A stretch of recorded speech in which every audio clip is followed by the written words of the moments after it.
नमस्कार, स्वागत है आपका। आप देख रहे हैं SBCN टाइम्स और आपके साथ मैं हूं वैशाली व्यास। आइए बुलेटिन में रुक करते हैं हेडलाइंस की ओर। तलवार से दी जान से मारने की धमकी, वीडियो वायरल। डरे पीड़ित परिवार ने छोड़ा पीपलिया मंडी। 10 केंद्रीय ट्रेड यूनियनों ने रैली निकालकर गांधी चौराहे पर किया विरोध प्रदर्शन। एक दिन पूर्व मशाल जुलूस भी निकाला था। अखिल भारतीय विद्यार्थी परिषद ने मनाया 77वां स्थापना दिवस। कुशाभाऊ ठाकरे ऑडिटोरियम में किया कार्यक्रम आयोजित। गुजरात से बिछड़ी कीर्ति को मंदसौर की अनामिका ने मिलाया परिवार से। और नाहरगढ़ नगर में 25 जुलाई से रावसा राजपूताना कप 2025 का आयोजन। राष्ट्रीय स्तरीय खिलाड़ी करेंगे शिरकत। पीपलिया मंडी नगर में एक बेहद चौंकाने वाला मामला सामने आया है, जिसमें आपसी व्यवहार के चलते हुए विवाद ने गंभीर रूप ले लिया। बताया जा रहा है कि पड़ोस में रहने वाले युवक से एक महिला के परिवार का सामान्य व्यवहार था, जो धीरे धीरे घर आने जाने तक बढ़ गया। जब महिला के पति और परिजनों ने इस पर आपत्ति जताई तो युवक ने अचानक उग्र होकर परिवार को धमकाना शुरू कर दिया। काट दे। पड़ोसी युवक ने तलवार निकाल कर दी परिवार को धमकी। आपत्ति जताने पर युवक हुआ उग्र, दी जान से मारने की धमकी। धमकी का वीडियो हुआ सोशल मीडिया पर वायरल। पीड़ित परिवार ने डर के चलते छोड़ा नगर, गया राजस्थान। पुलिस में मामला दर्ज, जांच जारी।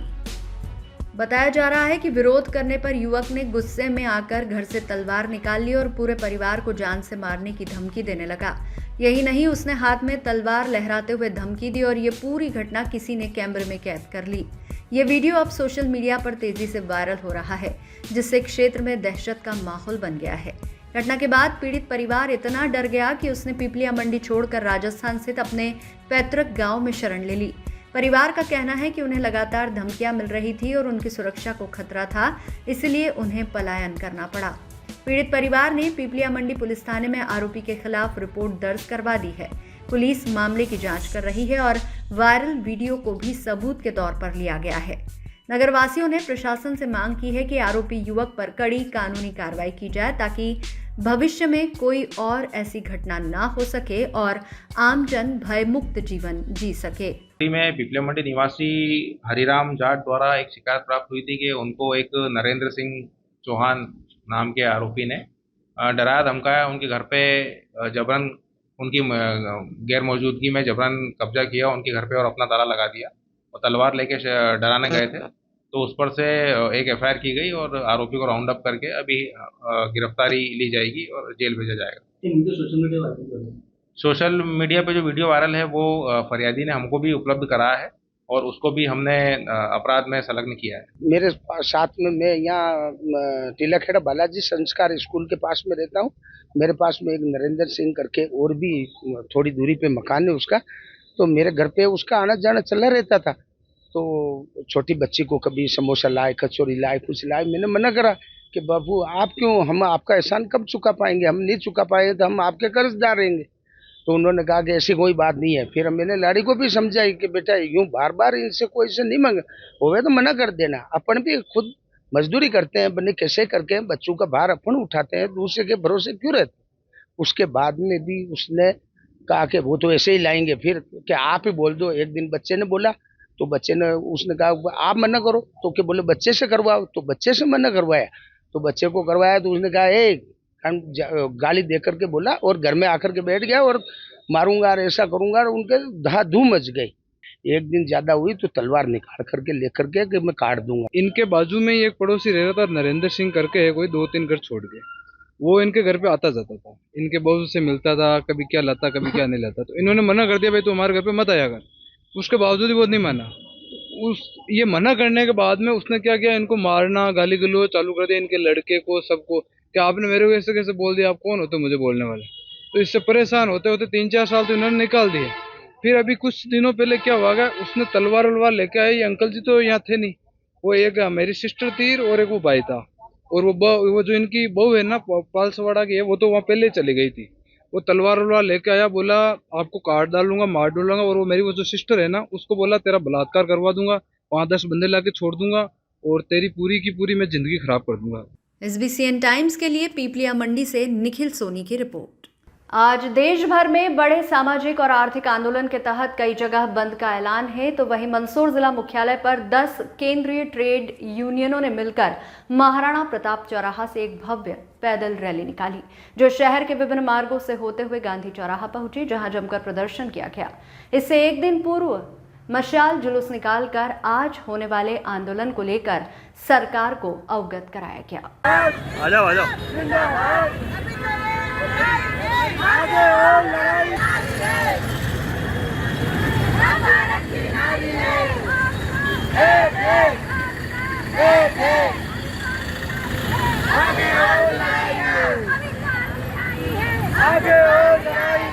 मंदसौर शहर में एक दिन पूर्व मंगलवार को श्रम संगठनों द्वारा गांधी चौराहे पर प्रदर्शन किया गया था। इस दौरान मशाल जुलूस भी निकाला गया था। आज 9 जुलाई को हड़ताल का भी आह्वान किया गया था, जिसमें Madhya Pradesh bank employees union के अध्यक्ष रमेश चंद्र जैन ने बताया कि 9 जुलाई को हड़ताल रखी जाएगी। ये हड़ताल एक दिन की रहेगी। मशाल जुलूस निकालकर हड़ताल का आह्वान किया गया था। केंद्र व राज्य सरकार कर्मचारियों की मांगों को नजरअंदाज कर रही है। सम्मानजनक वेतन भी नहीं दिया जा रहा है। गौरतलब है कि 9 जुलाई को बैंक, बीमा, डाक आदि में 10 केंद्रीय ट्रेड यूनियनों और सहयोगी संगठनों ने राष्ट्रव्यापी हड़ताल का ऐलान किया है। यह हड़ताल निजीकरण एवं 4 नए लेबर कोड्स के विरोध में है। 26,000 रुपये न्यूनतम वेतन की मांग को लेकर देशव्यापी आंदोलन आज 9 जुलाई को हुआ है। देश भर में इस हड़ताल का समर्थन करते हुए करीब 4 से 5 करोड़ कर्मचारी हड़ताल पर रहे एवं 14 से 15 संगठन देशव्यापी हड़ताल में शामिल रहे। आज मंदसौर जिला मुख्यालय पर भी C2 के बैनर तले सभी संगठनों ने मिलकर महाराणा प्रताप चौराहा से एक पैदल रैली निकाली, जो नगर के प्रमुख मार्ग से होते हुए शहर के गांधी चौराहा पहुंची, जहां सभी संगठन प्रमुखों ने अपनी अपनी बात रखी व हड़ताल का समर्थन करते हुए सरकार के खिलाफ जमकर नारेबाजी भी की। ऐसे तो आज भारत बंद का आह्वान किया गया था, किंतु कुछ राज्य में इस हड़ताल का जमकर असर है, तो कहीं पर रैलियों के माध्यम से सरकार तक अपनी मांग पहुंचाई जा रही है। देश भर में इस हड़ताल में 25 करोड़ से अधिक कर्मचारी भाग ले रहे हैं। यह हड़ताल केंद्र सरकार की मजदूर विरोधी, किसान विरोधी और कॉरपोरेट समर्थक नीतियों के खिलाफ है। इस हड़ताल में शामिल प्रमुख संगठन All India Trade Union Congress AITUC, Indian National Trade Union Congress INTUC, Centre of Indian Trade Unions C2, Hind Mazdoor Sabha HMS, All India United Trade Union Centre AIUTUC, Trade Union Coordination Centre TUCC, Self Employed Women's Association सेवा, All India Central Council of Trade Unions AICCTU, Labour Progressive Federation LPF, United Trade Union Congress UTUC इसमें समर्थक संगठन हैं। संयुक्त किसान मोर्चा, ग्रामीण श्रमिक संघ, सार्वजनिक क्षेत्र के कर्मचारी, रेलवे, NMDC, स्टील उद्योग आदि। इस हड़ताल का उद्देश्य सरकार की नीतियों के खिलाफ विरोध जताना है, जिसमें नए श्रम कानूनों के खिलाफ विरोध शामिल है। हड़ताल के कारण बैंकिंग, बीमा, रेलवे, बिजली और डाक सेवाएं प्रभावित होने की संभावना है। आज पूरे भारत में 9 जुलाई को पूरा भारत में सारे मजदूर हड़ताल पे हैं, क्योंकि कहीं ना कहीं 25 करोड़ लोगों की जो हमारी मांगे हैं वो सभी की एक मांगे हैं। उसमें न्यूनतम वेज हम चाहते हैं, कम से कम हमको जो मिनिमम वेज हमको मिले, जो हमको मिलना चाहिए आजकल की महंगाई में जो हमारा अधिकार है। इसके अलावा जो MR यूनियन की तरफ से हमारा ये भी है कि 0% GST दवाओं पर लागू हो, लाइफ सेविंग ड्रेस मिलती है और न्यूनतम पेंशन हमको मिलना चाहिए। और इसके अलावा सबसे बड़ा इसमें जो हमारा मुद्दा है 4 श्रमिक कानून जो पुलिंदा तैयार किया गया है, हम उसका विरोध करते हैं, क्योंकि ऑलरेडी जो हमारे कानून बने हुए हैं उसको और अच्छे से बनाना चाहिए, जबकि वो जो 4 श्रमिक कानून लागू होने के लिए तैयार पड़े हैं वो कहीं ना कहीं हमारे हित में नहीं है। हम उन सभी का विरोध भी करते हैं। आज सभी दूर पूरे पूरे मध्य प्रदेश में राष्ट्रव्यापी हड़ताल 9 जुलाई की सभी कर्मचारी कर रहे हैं अपनी मांगों को लेकर। आज हम भी यहाँ अपनी मांगों को लेकर मैदान में उतरे हैं, क्योंकि लंबित मांगे तो है ही हमारे नियमितीकरण, लेकिन जो अभी जो हम जिस चीज़ को लेकर परेशान हो रहे हैं, जो पोषण ट्रैकर का जो काम है हमारे, वो उसमें बहुत ही मुश्किलें और बहुत ही परेशानियां आ रही हैं। क्योंकि फेस कैप्चर हम सरकार से यही निराकरण करते हैं कि फेस कैप्चर को बंद किया जाए, संपर्क ऐप में जो ऑनलाइन उपस्थिति उसको भी बंद किया जाए, क्योंकि बहुत दिक्कतें आ रही है, नेटवर्क इशू रहता है और कार्यकर्ता है लोग बाग काम पे चले जाते हैं, कार्यकर्ता बहुत परेशान रहते हैं इस काम को लेकर। आज Madhya Pradesh medical representative union का भी इस हड़ताल में समर्थन है। एमआर यूनियन को काफ़ी सारी परेशानियों का सामना पिछले कई सालों से करना पड़ रहा है। हमारी मुख्य मांग है कि जो दवाइयों के दाम है वो कम हो, नकली दवाइयाँ जो बाज़ार में चल रही है उस पर भी हम लोग मांग कर रहे हैं कि सरकार उस पर सख्त से सख्त कार्रवाई करे। इसके अलावा कंपनी से हमारी डिमांड है कि एसपी एक्ट सरकार लागू करे, क्योंकि क्या हो रहा है कि कई कंपनियां जो है कई रिप्रेजेंटेटिव को प्रताड़ित करती है सेल्स के नाम पे और उनको जो है नौकरी पे रखती नहीं है और निकाल देती है। तो हमारी मांग है कि इस तरह की जो प्रताड़ना है वो सरकार उस पर अंकुश लगाए। ऐसी कई मांगे हैं जिसको लेकर एमआर यूनियन द्वारा यहाँ पे जो है हड़ताल का समर्थन किया गया है। SBCN टाइम्स के लिए मंदसौर से सचिन जैन की रिपोर्ट। छात्र छात्राओं की लड़ाई लड़ने वाले सबसे बड़े छात्र संगठन का आज 77वां स्थापना दिवस युवा संगम के रूप में मनाया गया। इस उपलक्ष्य में मंदसौर पीजी कॉलेज स्थित कुशाभाऊ ठाकरे ऑडिटोरियम में एक कार्यक्रम आयोजित किया गया है, जिसमें अखिल भारतीय विद्यार्थी परिषद छात्र संगठन से जुड़ने वाले नए छात्र छात्राओं को संगठन के बारे में कार्यक्रम में आए वक्ताओं द्वारा अपने अपने अनुभव के माध्यम से साझा किया गया। अखिल भारतीय विद्यार्थी परिषद का स्थापना दिवस हर साल 9 जुलाई को मनाया जाता है, जिसे राष्ट्रीय विद्यार्थी दिवस के रूप में भी जाना जाता है। इस संगठन की स्थापना 1948 में हुई थी, लेकिन इसका औपचारिक पंजीकरण 9 जुलाई 1949 को हुआ था। इस दिन को विद्यार्थी परिषद के इतिहास और उसके उद्देश्यों को याद करने के लिए मनाया जाता है, जो छात्र हित और राष्ट्र हित में काम करने पर केंद्रित है। आज मंदसौर जिला मुख्यालय पर भी अखिल भारतीय विद्यार्थी परिषद का 77वां स्थापना दिवस युवा संगम के रूप में मनाया गया। इस दौरान मंदसौर शहर के पीजी कॉलेज स्थित कुशाभाऊ ठाकरे ऑडिटोरियम में कार्यक्रम आयोजित किया गया, जिसमें आए अतिथियों ने स्थापना दिवस के उपलक्ष्य में संगठन से जुड़ने वाले नए छात्र छात्राओं को संगठन के बारे में जानकारी देते हुए अपने अपने अनुभव भी छात्र छात्राओं के साथ साझा किए हैं। अखिल भारतीय विद्यार्थी परिषद का उद्देश्य है छात्रों को राष्ट्र निर्माण में सक्रिय भूमिका निभाने के लिए प्रेरित करना और उन्हें समाज के प्रति जिम्मेदार बनाना। एबीवीपी के मुख्य उद्देश्य है कि छात्रों में राष्ट्रवाद और सामाजिक जिम्मेदारी की भावना पैदा करना, छात्रों के शैक्षिक और अन्य हितों की रक्षा करना और उनकी समस्याओं का समाधान करना, छात्रों को राष्ट्र निर्माण में सक्रिय भूमिका निभाने के लिए प्रेरित करना और उन्हें इसके लिए तैयार करना, भारतीय संस्कृति एवं सामाजिक मूल्यों का प्रचार करना और छात्रों में इन मूल्यों को बढ़ावा देना, छात्रों में नेतृत्व क्षमता का विकास करना और उन्हें समाज के लिए जिम्मेदार नेता बनने के लिए प्रेरित करना ही अखिल भारतीय विद्यार्थी परिषद के मूल उद्देश्य है। एबीवीपी अपने उद्देश्यों को प्राप्त करने के लिए विभिन्न कार्यक्रमों और गतिविधियों का आयोजन करती है, जैसे कि शैक्षिक सेमिनार, सांस्कृतिक कार्यक्रम, सामाजिक सेवा गतिविधियां और नेतृत्व प्रशिक्षण कार्यक्रम।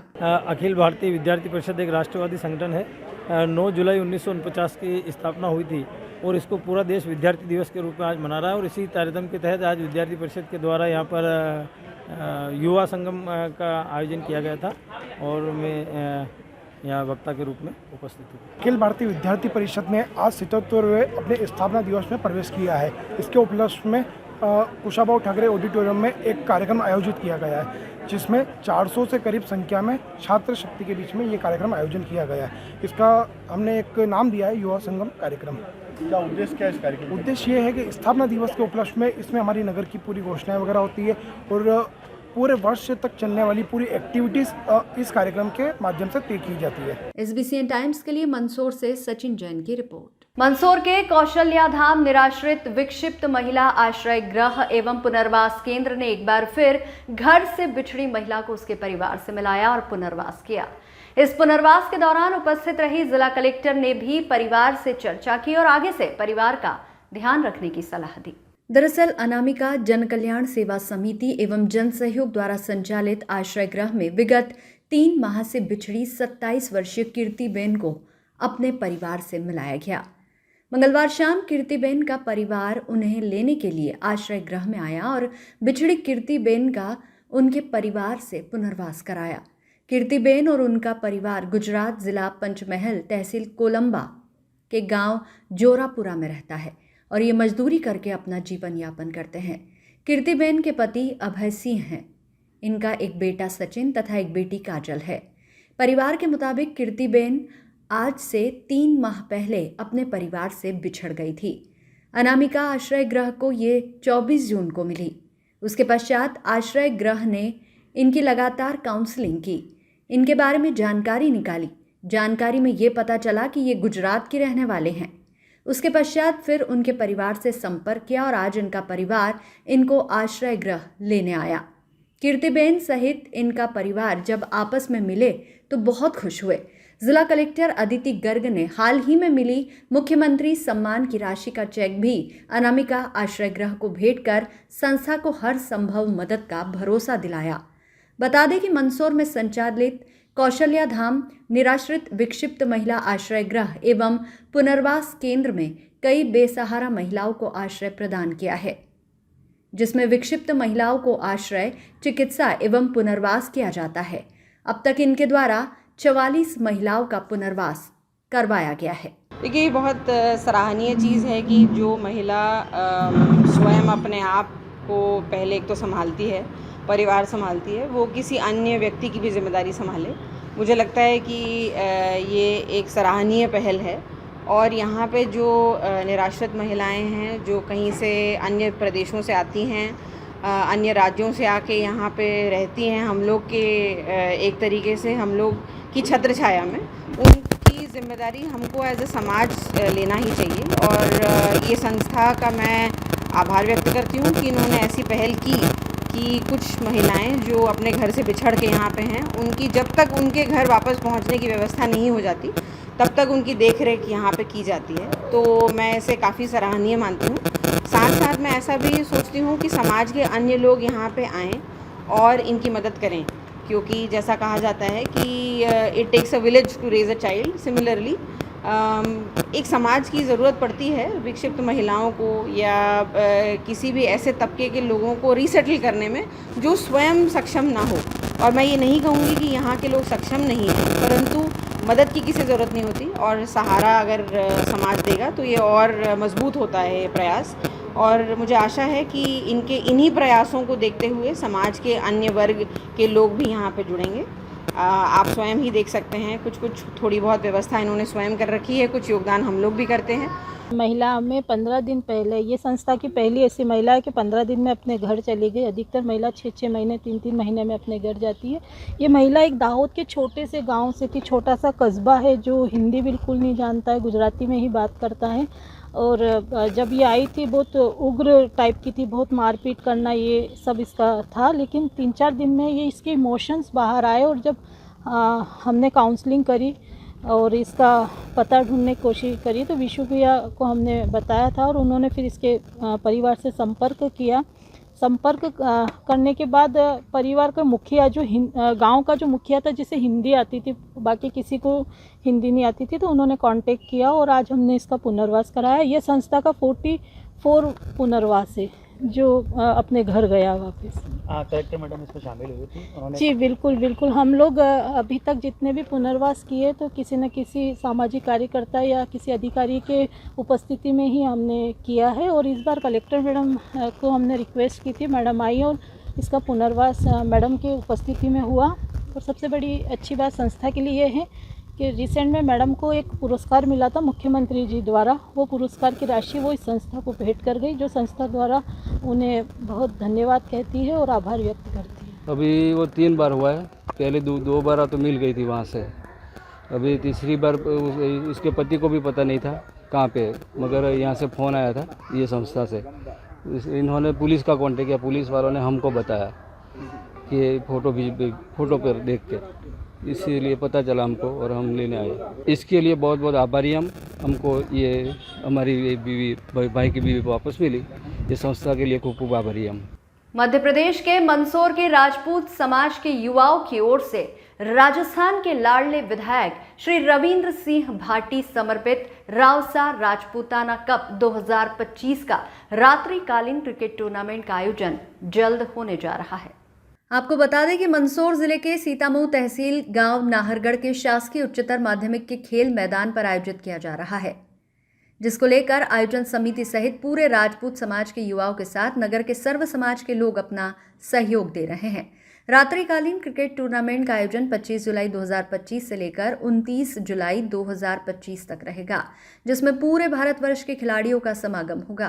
क्रिकेट टूर्नामेंट में शिरकत करने वाली टीमें मध्य प्रदेश, राजस्थान, महाराष्ट्र और गुजरात से 16 टीमें प्रतियोगिता में भाग लेंगी, जिसका फाइनल मुकाबला 29 जुलाई को होगा।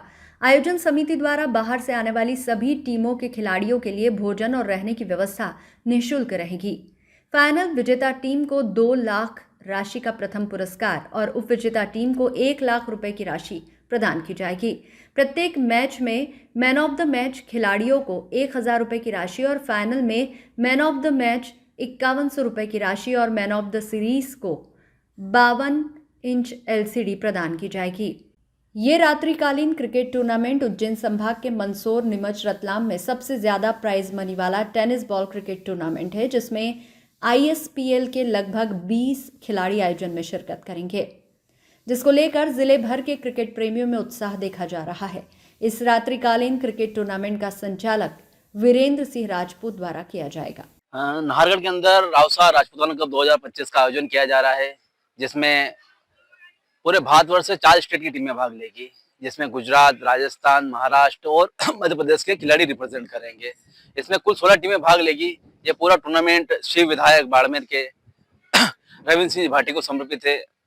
रावसाग से प्रेरणा लेकर हमने ये टूर्नामेंट का आयोजन किया है, जिसमें रात्रिकालीन टेनिस बॉल क्रिकेट टूर्नामेंट, जिसमें सभी खिलाड़ियों के रहने की, खाने की व्यवस्था निःशुल्क रहेगी। टूर्नामेंट में प्रथम प्राइज 2 लाख की राशि और द्वितीय प्राइज 1 लाख की राशि निर्धारित की गई है। टूर्नामेंट में भाग लेने वाले खिलाड़ी ISPL को रिप्रेजेंट करने वाले लगभग 20 खिलाड़ी इस टूर्नामेंट में खेलेंगे। टूर्नामेंट में आसपास के सभी युवाओं में काफी उत्साह है। काफी अच्छा आयोजन इस बारिश के मौसम में देखने को मिलेगा। पहले भी कई बार रात्रिकालीन टूर्नामेंट का आयोजन इस खेल मैदान कर चुका है। SBCN टाइम्स के लिए मंदसौर से ललित शंकर धाकड़ की रिपोर्ट। रामपुरा नगर में मोहर्रम पर्व हर्षोल्लास उमंग के साथ मनाया गया। इससे पूर्व 10 दिनों तक याद हुसैन मनाने का सिलसिला जारी था। गौरतलब है कि रामपुरा में मोहर्रम पर्व 1 दिन बाद तक मनाया जाता है। देखिए रियाज मंसूरी की ये रिपोर्ट।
मदारबाग से सोमवार रात्रि 12 बजे से 20 ताजियों का मुकाम उठा। ताजियों का ये कारवां जुलूस के रूप में छोटा बाजार होते हुए प्रातः 5 बजे लालबाग पहुंचा, जहां से दोपहर 2 बजे बैंड की मनमोहक धुन ले लो शहीद आजम, ले लो सलाम हमारा, नाना सलाम लीजियो, शब्बीर जा रहे हैं बैंड की गमगीन धुन के साथ तथा शहीदाने करबला की शान में गमगीन मरसी हो अखाड़ों के हैरतंगेज कारनामों के साथ ताजियों का ये कारवां करबला की जानिब चला, जिसमें हजारों स्त्री पुरुष बच्चे शामिल रहे।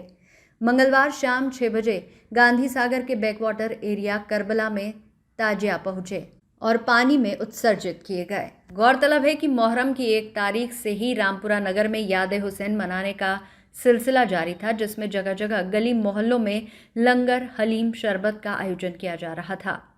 वहीं 10 रोज़ा तकरीर का कार्यक्रम मदारबाग और मुल्तानी मोहल्ले में आयोजित किया गया, जिसमें बाहर से आए उलेमाए इकराम ने इमाम हुसैन की शहादत पर रोशनी डाली। मुहर्रम के अवसर पर हुसैनी लंगर कमेटी के जानिब से लंगर सहभोज का भी सराहनीय आयोजन किया गया, जिसमें प्रतिवर्षानुसार इस वर्ष भी हजारों की संख्या में रामपुरा सहित बाहर से आए अकीदतमंद जायरीनों ने भोजन ग्रहण किया। मुहर्रम के अवसर पर पुलिस व्यवस्था चुस्त दुरुस्त रही, वहीं विद्युत विभाग, नगर परिषद का सराहनीय योगदान रहा। हुसैनी कमेटी बड़ी कंधार द्वारा सभी विभागों का इस अवसर पर धन्यवाद और आभार प्रकट किया गया। मुहर्रम तो सारे हिंदुस्तान में बनता है, लेकिन रामपुरा की बात कुछ अलग है। ये सांप्रदायिक एकता का सबसे बड़ी मिसाल यहाँ पर है, जो आज के दिन यहाँ इतना बड़ा लंगर होता है, दूर दूर से लोग यहाँ आते हैं, और ये एक आध साल कर लेना बहुत आसान बात है। 47 सालों से एक परंपरा को बना के रखना, ये एक बहुत बड़ी बात है। 40 साल से मुझे भी यहाँ भाग लेने का मौका मिल रहा है, तो मैं जो यहाँ आयोजक हैं, जो कमेटी है और जो यहाँ का जो जमात है, मैं सबको बहुत मुबारकबाद देता हूँ कि आपने इतने सालों तक एक परंपरा को कायम रखा और रामपुरा में सांप्रदायिक एकता की एक बड़ी मिसाल आपने कायम की है। मैं समझता हूँ ये परंपरा इसी तरीके से आगे चलती रहेगी। जो इमाम हुसैन साहब की शहादत के इस त्याग के पर्व पर जो 47 वर्षों से हुसैनी लंगर रामपुरा के सभी साहिबान, सभी जमात के लोग और जो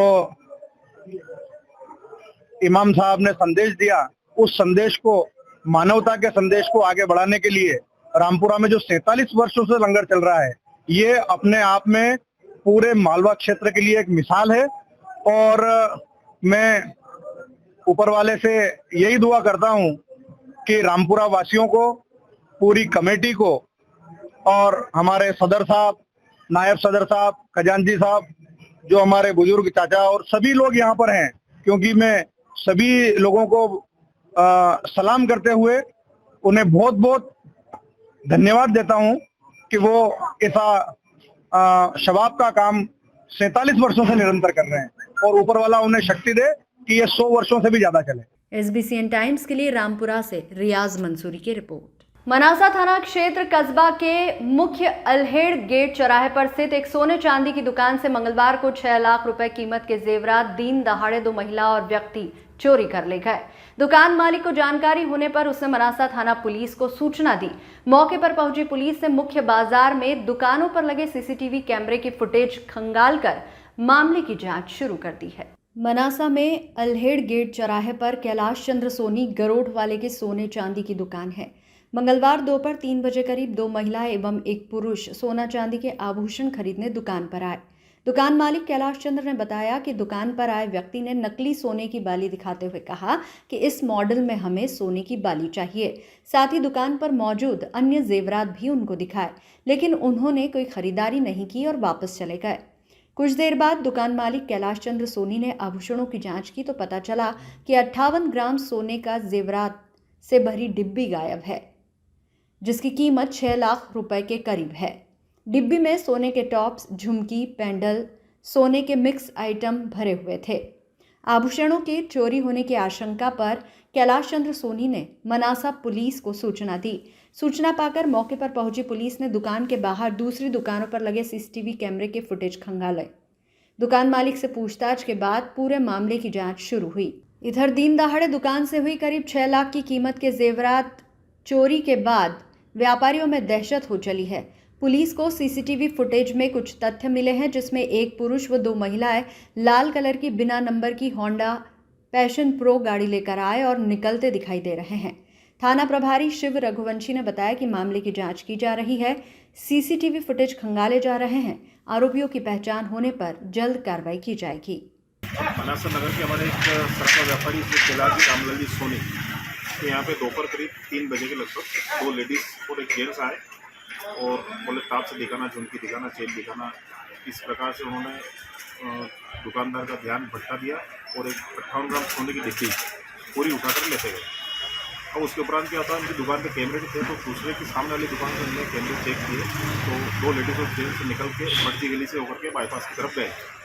अब आगे कैमरे नहीं है, उसकी वजह से वो लोग निकल गए। अब क्योंकि प्रश्न ये उठता है कि सराफा स्टेशन मनासा की ओर से जब वो DI साहब कन्हैयालाल जी डांगी थे, तब हमने 16,000 रुपये कैमरे लगाने के लिए, रोड पे कैमरे लगाने के लिए उनको दिए थे। तो उन्होंने कैमरे लगाए भी सही, लेकिन बात हमने ये उठाई थी कि सब हम पेमेंट दे देंगे, कैमरे लग जाएंगे, लेकिन इनका रख रखाव नहीं होगा, और जब तक रख रखाव नहीं होगा तब तक आप किसी घटना को उसमें पकड़ नहीं सकते।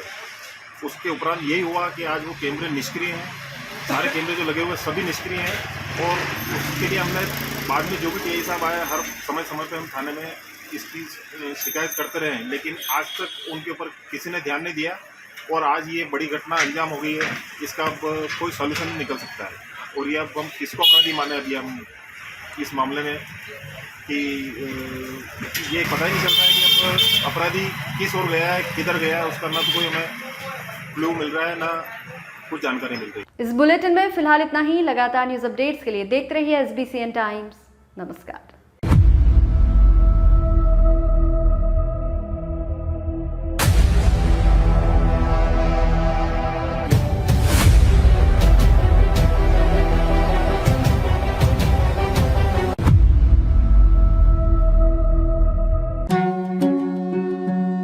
श्री बालाजी केबल नेटवर्क आपके व्यवसाय की उड़ान का नया आधार।